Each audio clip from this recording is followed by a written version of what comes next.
Hello, my name is Nitish Kumar. Today I am going to give presentation on analyzing John Maxwell's The Self-Aware Leader. Core thesis and foundational principle. The foundational argument made by Maxwell is that the greatest obstacle to effective leadership is not external. Instead, he claims that when leaders are failing to meet their objectives, they automatically start to look outside to factors such as market conditions, bad employees, or bad luck when the real culprit is within them in terms of lack of self-awareness and bad self-leadership.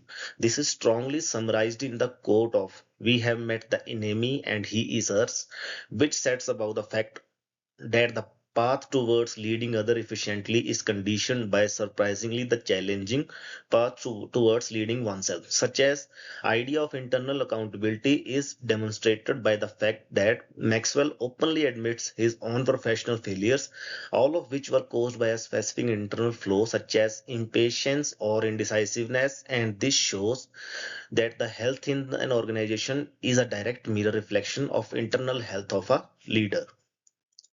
Alignment with leadership theories.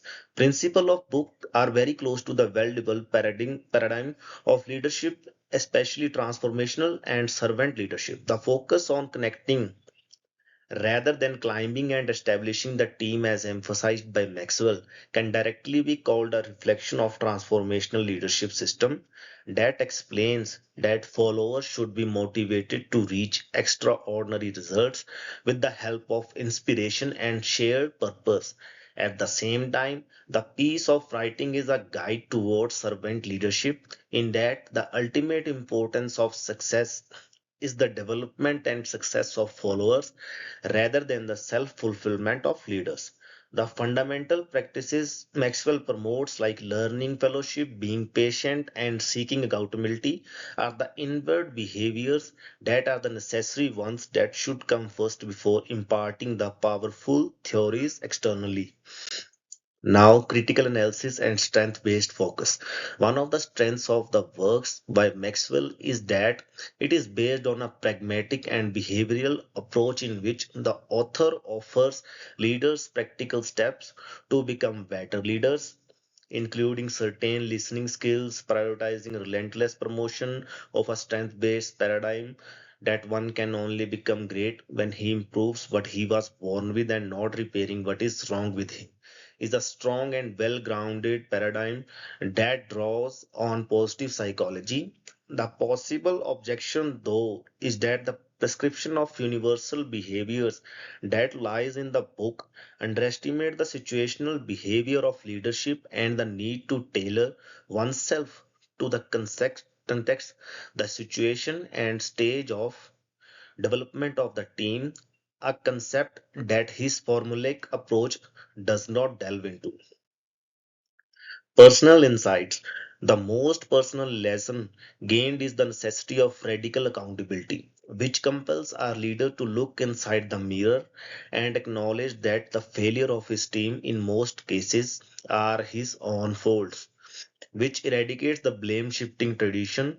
This is supplemented by an overhaul of definition of success being not a personal victory but rather a group success, and requires a change of mindset as I to we and an emphasis on what can be done with other people and through other people. At the end, leadership is not a privilege of office, but a trust that is given to the leaders by the followers based on their characters, competence, and desire to grow, which has to be achieved through conscious daily training to prevent the dangerous plateau of comfort, which leads to stagnation of development. And in the end, conclusion. Maxwell makes a solid point about the fact that the most vital group that a leader will ever have to do will is self, and that self-awareness is non-negotiable basis of any successful leadership. It is thus a journey of self before it becomes a journey of leadership, as one has to overcome inner demons such as ego and impatience first before being morally right to lead others.